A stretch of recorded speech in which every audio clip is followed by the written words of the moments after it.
the bread was very good, but then she did like the little like egg layer, and it was like a very fluffy egg layer, and there was some like arugula, and then she did some sort of aioli. I'm not entirely sure what was in the aioli. I think she did and like then, a spicy aioli or something. was it? There was like a little bit of kick to it, and then she like candied some bacon and had that on there, and it was so good. What is aioli? It's mayonnaise that went to Harvard. But yes. But he's not wrong.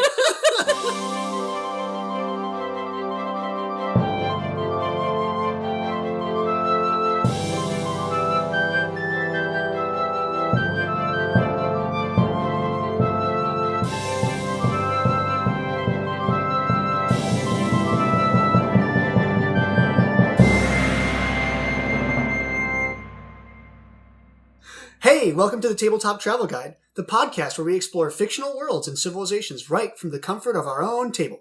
I'm Ryan. I've been playing TTRPGs for about 10 years. I am GMing a Pathfinder 2 campaign, and I'm also playing in a Starfinder campaign. And hey, I'm Tyler. I've been playing TTRPGs for also over 10 years, and I'm currently playing in 2 Pathfinder 2 campaigns, and I am GMing a 3rd. And today, we have a special guest host, my lovely wife, Sam. Hey! So I'm Sam. I have been playing tabletop games for about 10 years. Tyler conned me into playing 10 years ago, and unfortunately, it has never stopped. I think at this point I am also in 3 different campaigns, and then I will do one-off GMing when our regular GMs are sick or out of town, but I'm not currently running my own campaign at the moment. Mm-hmm. Yeah, so you might have noticed from the title that this isn't a normal episode of the Tabletop Travel Guide. Think of this as kind of a side quest from our exploration of Avestan. We've talked a little bit about some of the deities of Golarion, like our friend of the pod, Eridan, and in the next episode about Cheliax, we're going to talk more about Asmodeus, which we've mentioned, but he'll be kind of the central figure of the next episode. Definitely not friend of the pod. Definitely not friend of the pod. So we decided that this would be a good time to kind of pull off on the side and go off on the beaten path of our adventure and dive into some gods and deities of Golarion in this tabletop lore guide episode. Mm-hmm. So Sam, I know the second we talked about this podcast as a thing, you really wanted to host a episode about the gods. What exactly was it about this topic that really got you excited? Well, Tyler, I'm so glad you asked. In case it was not abundantly clear, I am a huge nerd. But my particular nerd areas of expertise are historical things. So I was the kid that had posters of the Egyptian pantheon on my wall next to my boy band posters. Solid. Amazing, right? And you just don't get to talk enough about, like, Roman and Greek and Egyptian gods in real life. So why not talk about the fictional ones? So thank you for giving me a ridiculous platform with which to speak about things that I don't get to talk about enough in real life. Always happy to help. Are you saying you don't go to your job and you're like, hey, everybody, let's talk about the Greek pantheon today? Gosh, the times that kids will bring up things in my office that I can get excited about is just always unfortunate, because then they are never as excited as I am, and it becomes very strange. So I'm glad that you brought this up as like a side quest where we're getting off the beaten path, because we're going to take a little bit of a road trip today. Okay. Where we live, it's gotten a little warmer, the weather's a little bit nicer, so it's that season where you get invited to picnics, to large gatherings. Sure. So today we're going to go on what we're going to call a family reunion Ooh. of sorts. Okay. Is this a fun adventure? We'll find out. So, Tyler and Ryan, give me, what is your general vibe of a family reunion? Awkward. Super awkward. My last experience with a family reunion was when my mom said we were going to go visit all of her cousins. And in my head, I was thinking just her brothers, who we saw in all my cousins, which we saw all the time. So I was like, perfect, we had to go hang out. And no, it was the other side of the family's cousins, and I knew literally no one. Yeah. So you walk into the room, you're like, I know 50% of the people here. Excellent. yeah, and then so I just sat with my parents, and then people would be like, oh, Tyler, you're so much bigger than you were last time. And I'm like, I don't remember last time, so I must have been an infant. Amazing, yes. So that's the vibe that I want you to carry with you through this episode. we're gonna take the perspective of, while we're visiting all of our gods and deities, we have shown up at a family reunion. And these people have all known each other forever. Perfect. We have not. Okay. And our mom, or parent or guardian, or whomever, is gonna be explaining who the heck all these people are. I love it. The whole time. I love it. And we may only remember that Uncle Bob is a drunk. We may only remember that Aunt Susan has a baller potato salad. Ooh, okay. But that's okay. We just want the flavor. Fair. Okay. Yeah. Yeah. So, as we embark on our family reunion, we all get in the car, we pack up our stuff. Everybody's got headphones, we got Game Boys. It's fine. Your mom says no, put it away. I have to give you some background before we get to the reunion. Okay. Up front, everyone pay attention. We need to know what's about to go down. We're going to talk about the last time everybody got together. Ooh. All in one room. Or, in the case of gods and deities, all in the same plane. Okay. Yeah. We're going to go way, way back. We're going to go back to 10 ages before what we've been currently talking about. Mhm. And we're going to talk about Rovagug. Ooh. Oh, boy. Rovagug. We've Rovagug. mentioned him I think twice. maybe 'Cause twice. he came up in Taldor. That's true, yeah. And then he came up in the first episode. Rovagug. Yes. Excellent. So, Rovagug, not to be confused with Range Rovers or any other types of appliances that you might be thinking of, he gets the lovely title of the Rogue Beast. Ooh. He's chaotic evil, and his domains are wrath and destruction. Ah, love it. Great at parties. Excellent time overall. So way, way back, his whole thing is, I just really want to destroy the world, guys. Yeah. Sounds right. As chaotic evil does. Yes. So naturally, everybody else in the God fam is like, well, we're not totally into that. Right. So you have this lovely unifying moment between all of these different gods that might not normally band together, because they do actually want the world to stay intact, for the most part, whether you are good, evil, or neutral.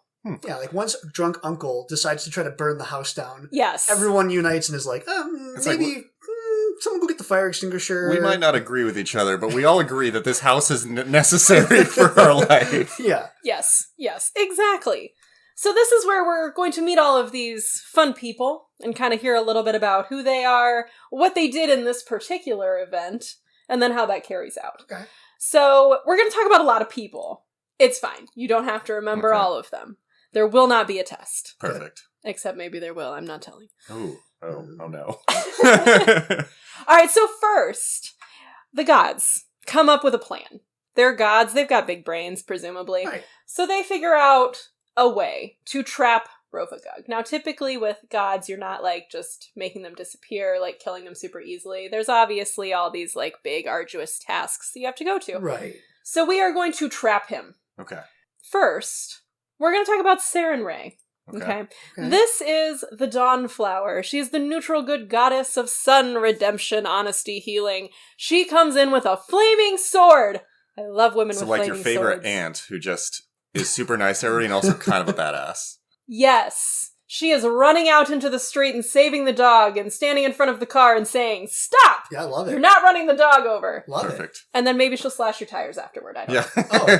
I mean, she's still good. It's like justice. That's though. that's Right. fair. Slash that person's tires. Not Yeah, our they tires. ran a stop sign. Oh. So they deserved to have their tires slashed. That's Yes. fair. Okay. Yeah. Exactly. Checks out.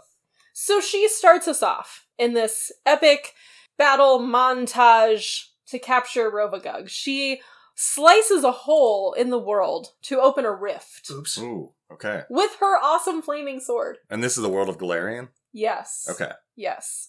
There were several other worlds that Rovagug ate, Oh. but they were not as cool as Golarion, Oh, okay. so people were not as excited about saving them. Rip those other worlds, I suppose. Those are the houses we didn't care about. You might have burned down the beach house. Is Uncle Bob an arsonist?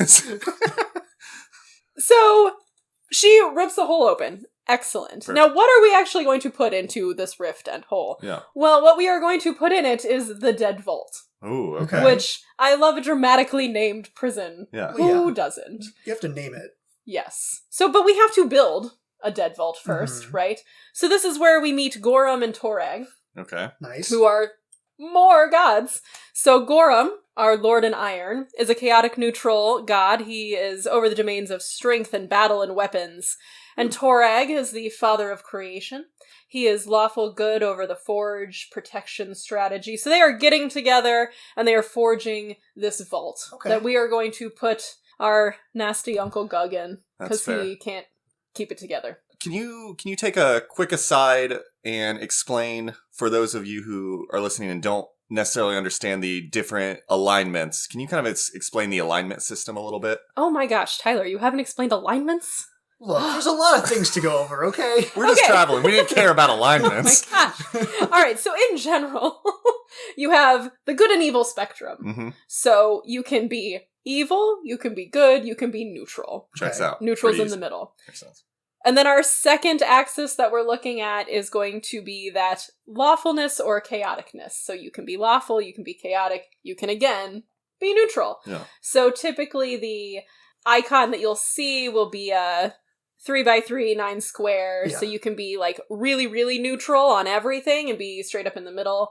You can be chaotic good, which is like your Robin Hood-y type, steal from the rich, give to the poor, woo, doing what I want, kind of my own good tenants over here.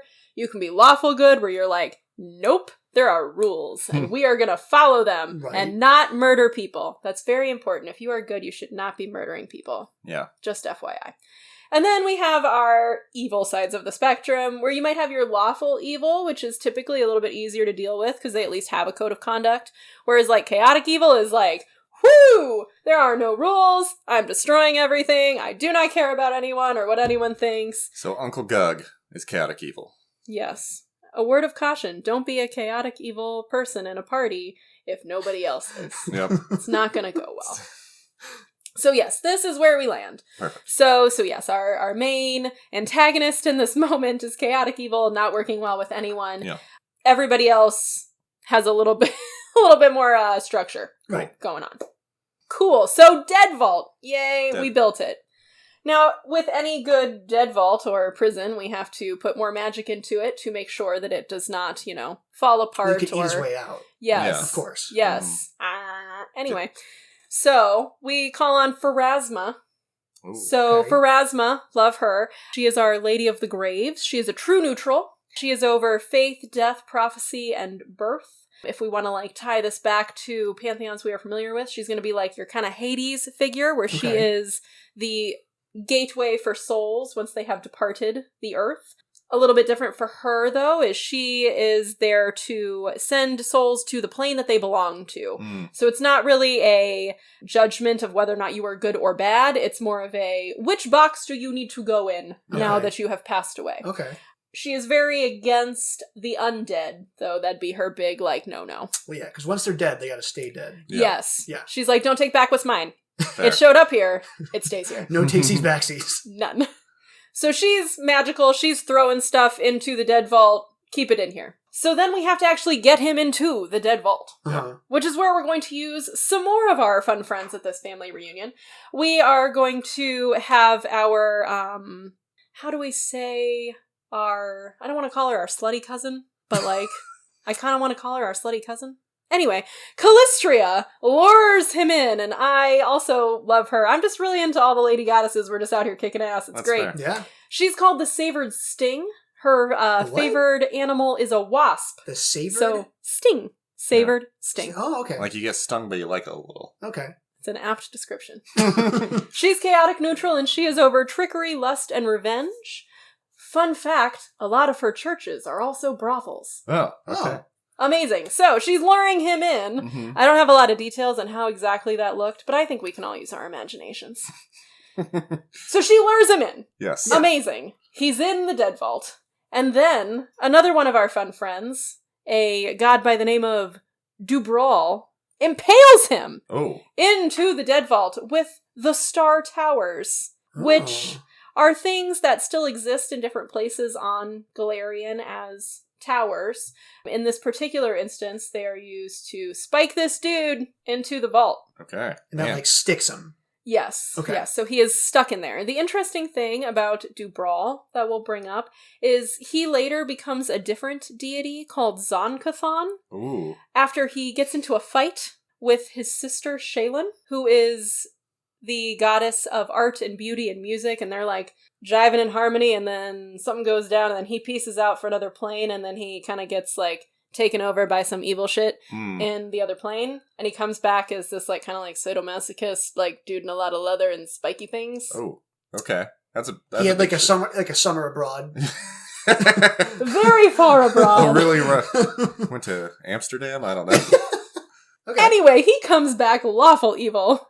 Oh. And becomes the god of envy, pain, and loss, and just all around super fun times. Perfect. So even deities have, like, siblings. Yes, they can. So they all have different relationships. Yeah. So Shaylin, that we mentioned, is his sister.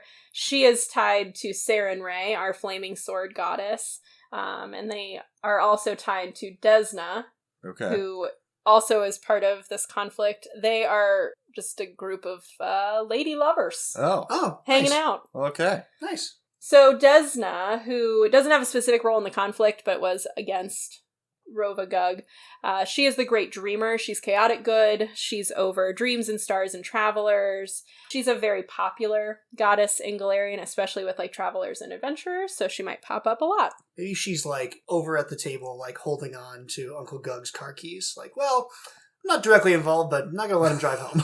Yes. I'll step in if I need to. She's your cousin who studied abroad a lot. Yeah. She's like, oh, do you want to hear about that time that I traveled to this other country? Or this time I did this? And your mom's like, oh, don't tell that story. She's that one. Okay. I like it. Yeah. So we have him in there. He's spiked in with the towers. And then we have to lock him into this vault. Of course. So Abadar, who is a lawful neutral god, master of the first vault, he's over cities and wealth and merchants. Mm-hmm. He has made a key that will lock this dude in here, keep him in. Why he did this, I don't know, but he created this key that only Asmodeus could turn. Okay. Presumably as a failsafe, so that way, like, you couldn't come back and like, oh, I'm just going to unlock him later. Not what we're into. So Asmodeus binds him into the dead vault. Asmodeus is a very popular god in Cheliax. Yep. So you'll see him very soon. He is also a little bit evil. And by little bit evil, I mean lawful evil. So still one of the ones that, like, you can, deal with, not totally doing crazy things. Fair. He has a million titles. I would like to share with you a few of them because I think they are fabulous. Lord of Darkness, Lord of the Pit, Master of Witches, Prince of Darkness, Prince of Law, Ruler of Hell, the Archfiend, the Dark Prince. Just anything that you want that sounds like fairly nefarious, So he's got it. he's like the uncle that just really likes every kid calling him different nicknames. Like, he lies about, what his, stories are. Like, oh, but I was in the war. I once saved a bunch of kids from a burning building. I don't know. He's definitely also passing out alcohol to the underage. Oh, yeah. 100%. Yeah. Well, back in college, they called me the Lord of Darkness. He's over pride, slavery, and tyranny. Oh, great. So extra fun things. Yeah, Extra perfect. As great. well. So yes, let's trust him with a fabulous key to lock a dude in a vault. It's fine. Fair. So then he's in. He's locked in. Shaylin, she comes back in. She closes up that rift that she opened. And that is where Rovarug has been imprisoned. However, Rovarug still has followers, so there are still people that believe that he will break out of this prison eventually, and everyone else that rose up against him, which is basically everybody. Well, I believe he kind of influenced the Tarask we talked about in the Taldor episode, Yeah, right? the Tarasques are like spawns of Rovagug. Yeah. So he still has, so he can kind of like influence things outside the vault, even though he's stuck in there. So the place that he is imprisoned is, we think, the pit of Gormuz Okay. on the Cool. continent of Casmarin Oh. Cool. in the windswept wastes. And this region, there's lots of bad monsters and things, so it's like you planted something really nasty and now there's like nasty stuff growing Sure. up out of your garden. Sure. Yeah, this is the Huge. one, if you think of the Inner Sea region, kind of the middle, this is east between Inner Sea region and Tien Sha, Mhm. Casmaran. And that ends the Age of Creation. Mm. So that big event, that last big family reunion, ends the Age of Creation, and straight on to the Age of Serpents. So, Age of Serpents! so they're like the family, like they get Uncle Gug together. They like put him in the back of the police cruiser, and they're like, okay, We never speak of this night again. Yes. We make a pact, just never talk about it. We will not meet again in one place for the next 5,000 years to talk about this. Perfect. Exactly. And that's just what your mom really needs you to know as you walk in and meet all of these people. I would be extremely wide-eyed if that was the talk my mom gave me. Like, hey, last time, we might have imprisoned your Uncle Gug. Oh. Yay! Okay. So I don't know, I'll call that successful. Yeah. That seems like a successful reunion. Yeah. Yeah, it's very dramatic. There was a lot of people involved. Maybe some high-stakes conflict. I like it. But everyone did come together in a moment. So Nice. It all works out in the end. Excellent. Everybody always bonds together when they're talking shit about that one family member who can't get it together. Or end of the world always brings people together. That's true. Yeah, that's yes. Again, Uncle Gug was an arsonist. We can all agree that Uncle Gug needs to go to prison. That's fair. So we've made it to the reunion. Okay. Love it. We're going to walk in. We're going to meet some of these people, but we're also going to notice a little bit of an elephant in the room. You know that feeling like someone should be here, but they're not? That vibe you get that, I think something's happened, but I'm not entirely sure what. It's like Sure. no one's talking about something, and you're not exactly sure what that talking something is. around it. Yeah. Yes, so that thing is Aerodin. Oh, friend of the pod. Friend of the pod. So tell me, what have you talked about with Aerodin so far? What do you know? So we know that Aerodin showed up as the last Aslanti. Mm-hmm. He rose the Starstone, found it, which was one of the meteors for Earthfall. Yep. And he brought up basically the Isle of Absalom, became a god. Kind of pieced out. For a bit, and then was supposed to come back and didn't. And he died. did. Yeah, dead. He did. And everyone had plans for him to come back. Every single time it doesn't work out. Everybody had different plans. It's like, I'm going to be the one who hangs out with Aerodin. I'm in his posse, not you. Yes. So that is him. Just some things that I want to pull out of his story as fun facts and nodules, I guess. So when he raises the Starstone, he takes the Starstone test. The test of the Starstone, which is part of how he ascends into godhood, which will become an important thing as we move forward in time. The prophecy that you mentioned, so everybody saying that he's going to come back, and then, whoops, he does not.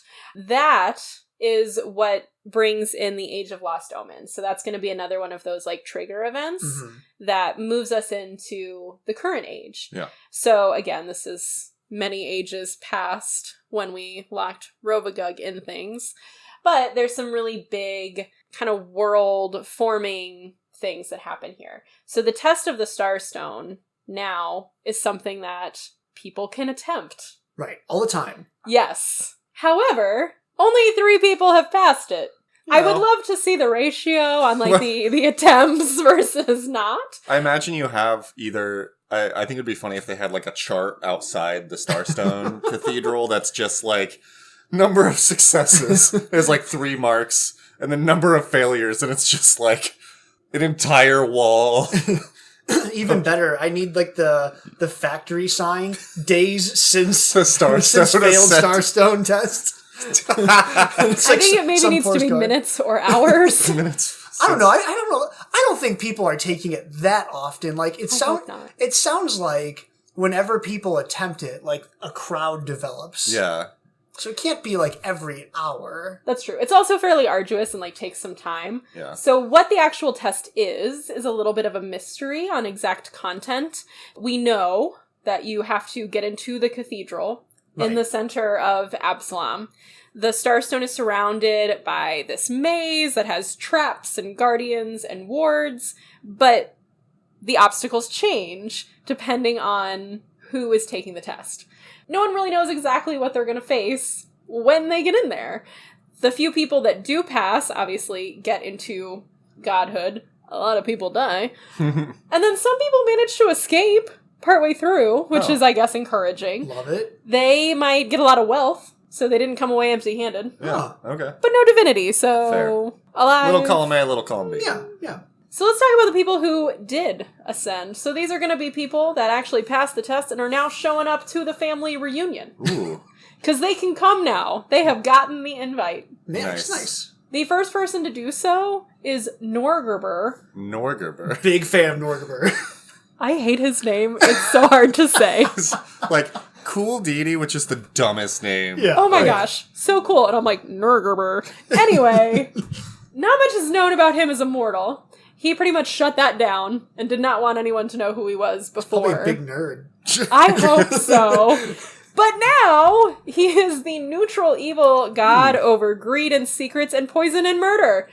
But he has multiple titles, because he has a multifaceted nature. So, for example, thieves revere the Grey Master, whereas assassins and alchemists revere Black Fingers. So he kind of uses different names in the different aspects of himself. Black Fingers. I don't like that. It's because you're murdering people. Yeah. Death Fingers. That's not an intimidating... I don't know. It's like if you're going to be like the god of murder, like the Black Fingers is not... You're like, I've been sent by it, the Black Fingers. And you're like, really?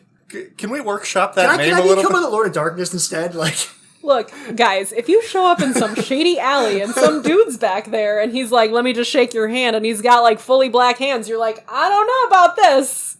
That's fair. I guess. Yeah. Like, is death creeping up? I don't know. I don't know. Is it poison? I'd still rather be killed by the Lord of Darkness. I'm just saying. That's fair. He That's got fair. taken out by the Black Fingers. We don't mention that part anymore. It's kind of embarrassing. Oh, so anyway, he's in the Pantheon now. Cool. He was the first one.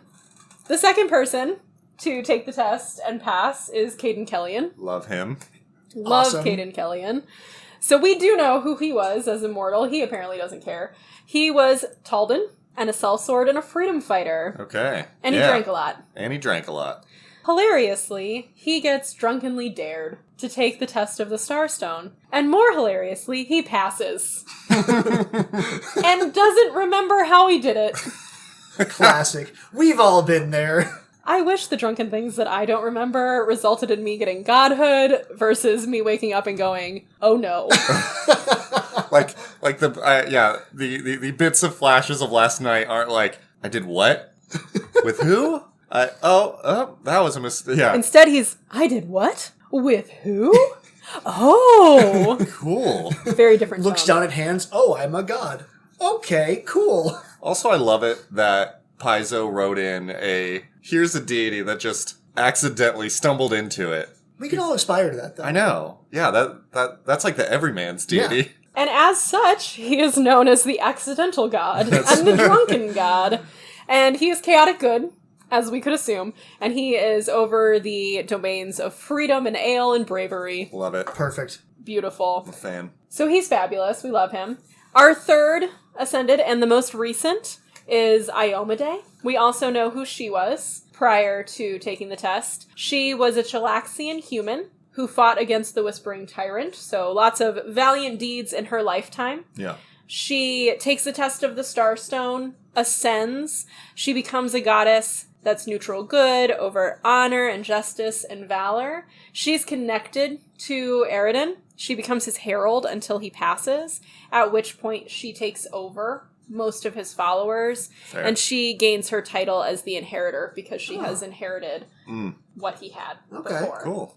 Yeah, so fun new people into the mix. It doesn't happen very often. We don't get a lot of brand new deities, but those are our like fun young hip people at the party. I like it. exciting. One of them's like, maybe trying to assassinate people in the corner. One's getting drunk, and one's over here telling war stories. But take your pick. The youngins just doing their thing. Over there, having adventures. Mm-hmm. So that's the family reunion. We've met people. We've walked around. We vaguely know who some of these people are. Yeah. It's great. So the great thing about gods and deities in the world of Golarion is there's a lot of variation. So who we just met today are going to be the most popular gods that you'll see worshipped. Yeah. And they typically fall into that inner sea region. However, we have a whole planet. So each continent is going to have gods that they're going to worship that are going to be a little bit different. There's going to be different races that are going to go towards certain gods over others. The elves have a whole pantheon. The dwarves do. There's a god for everything you might need. Yeah. Essentially. Love it. So it's always a great thing to look at who might be related to your character or the region that you're in that you could potentially use for flavor. Huh. So, yeah. Thanks for attending the reunion. I hope you guys got some potato salad, aren't too freaked out. We won't do another one of these for 6 more ages. I'm sure it'll be great when we do. Yes. Love it. Perfect. Love it. Thank you, Sam. This has been a great kind of introduction to the family. And so we will take a quick break, hear a word from our sponsors, and then come back. And I think you have some good campaign ideas of how to leverage gods in your campaign. We'll be right back. Greetings, adventurer. Are you tired of carrying your loot in a bag of holding, only to find that your wealth is never growing, only diminishing? Bring your wealth to the Church of Abadar. The master of the first vault can increase your wealth. It just requires a little interest. You can find us in every major city in Avestan. We are ready to handle your wealth. Hey everybody, welcome back. We are still talking about gods and deities here in the Tabletop Travel Guide. And we are going to talk about how do we put them in to our campaigns or our characters. I think sometimes there's a lot of mechanics when we're looking at character building, and sometimes we skip over the deities because that's another level that we have to think about. It's one more thing. Yeah. Yes. But there's some really cool flavor things that can come in with deities, and I think sometimes it's very helpful in character building. There's some things that'll be kind of set out for you that can give you a direction. So I just want to go over some of the cool things that you can do with deities in your campaigns. If you are running a campaign, you can always have your characters be on a quest under a certain deity, or impacted by a region that reveres a deity, or maybe the society's structure is going to be impacted by that. If we think about when you guys talk about Cheliax, very focused on what Asmodeus has going on. That's some a minor region. influences. Well, we haven't hit it yet, but Nidal, which is, you mentioned Zon-Cathon earlier. That's literally, that entire country is based around the worship of Zon-Cathon, which will... Yeah, so there's lots of ways that it can be really relevant and really cool flavor for your campaigns. Yeah. When we're looking at characters, I want to just highlight some things in the building process that can be influenced by your deity. So I'm going to use Iomade, who we talked about most recently, as my example as we go through, just because it's a little bit easier to talk about it when it's specific. So deities have favored weapons, which can be a very cool mechanic for a character. So in the case of Iomade, it's a longsword. Big fan. Yes. Classic. So if you use your deity's favored weapon, you are going to get some bonuses when you use it. So that might help you if you were trying to decide, oh, I want a melee character, but I'm not really sure where to go with them. If I pick my deity first, well, I definitely want to use the longsword because that gives me the bonuses. And that can help give me a direction as I'm building. Right. Easy choice. Yeah. Yes. You're also going to want to consider lining up with their alignment. So typically deities have their alignment, but then alignments that will fall into their realm. So you don't necessarily have to match exactly, but you have to match on some levels. Yeah. So for Iomade, who's lawful good, if you are a person that is following her, you could also be neutral good. You could be lawful neutral and still be fine to follow her. You're not going to really want to be a chaotic evil or any type of evil character. It's not going to go well. Right. Each deity has followers. So there might be lay people, there might be clergy, there might be more battle focused. So that's where we get into our clerics and our paladins and those fun things. You can maybe go to their holy sites. You can maybe go to their temples. You can worship. The fun thing that I like to do with deities is to consider their boons and banes. So this is a mechanic where if you worship a deity, they might favor you with some fun stuff. If you make them mad, they might disfavor you with some not fun stuff. Fun as the GM. Fair. Yeah. Yes. In Iomade's case, she has several boons that you can get depending on the level of a worshiper that you are. It might be certain spells that you might get. It can be certain actions that you might be able to do or advantages that you might get in certain situations. It's really great flavor. It can really enhance your roleplay experience or give you something to do if you have no idea what to do with your character. Nice. Yeah. So yeah, Ryan and I did not come unprepared. Shocking. Right? We came with a couple characters. Yes. We decided that we wanted to kind of, show a more expected character that will worship a deity in kind of an unexpected way. Yes. So I'll start, and I built a war priest cleric of Besmara. So we didn't talk about Besmara in please help. This episode. Don't know who that is. Yeah, so Besmara is, her moniker is the Pirate Queen. Okay, I'm back in it. Yeah, so she's chaotic neutral, and she basically she started out as kind of a spirit, and then grew into a deity by kind of stealing other people's power, and, there was, like, when people made sacrifices by seafaring people, she kind of became more powerful. So she's kind of become the patron goddess of pirates. Her invitation to the reunion probably got lost at sea. It's fine. Yeah. Or she's like, look, I'm not coming to the reunion. I'm over here pillaging. And so her tenets are literally sail the seas, stay loyal to captain and crew, take what you want. Okay. Yeah. And if you forsake piracy, she kind of hates you a little bit. So, or if you settle on land. So she's very much the if you settle on land. If you settle on land, you know what? You're going to be out on the sea. So I built a character that worshipped Besmara. Her name is Morgan Riptide Bartram. Riptide. Now, is Riptide the given middle name, or is that it is the chosen? It is the moniker she gets after becoming a cleric of Besmara. Do you get a sweet sea name when you become a cleric? That's awesome. No, I mean, maybe. I don't know. But she's the captain of a ship. She's the captain of the Revenge Tide. Amazing. Oh. So she grew up in the Shackles. We talked about the Shackles in the first episode. Basically, Pirate Haven. And her mom was a bartender at one of the bars. Her dad was a ship worker. Okay. And Morgan was obsessed with pirates and sailing, as you might be being from the Shackles. So all of them were devout followers of Besmara. That's kind of, everybody to some extent in the Shackles probably reveres Besmara to an extent. You might as, even if you're like not super, you Even might as well hedge a little bit. Yeah, you might as well just be like, quick prayer to Besmara for whatever. So as she grew up, Morgan learned sailing from her father and basically kind of had a knack for it and picked it up really quickly. He was a ship worker, but she just excelled at basically anything she taught or anything she was taught. Each port in the Shackles is kind of run by a free captain, which are kind of they form the pirate councils. It's close you can have to a government. Each one kind of rules their port however they do. So in her case, their island was kind of run by a corrupt kind of piece of crap free captain. But it didn't affect them much. Those corrupt pirates as opposed to those... Look, I love a good pirate story, okay? You might have a good honorable pirate. Okay. So it didn't affect them too much until one day some of the captain's thugs or crew or whatever were in her mom's bar and started causing a ruckus, doing, stuff beyond what was cool for the bar. Her mom... Not chill. Her mom tries to stop them, basically gets on the bad side of the thugs, and then therefore the free captain, and without going into too many details, ends up dead. Ah, the typical Disney princess story. Sad.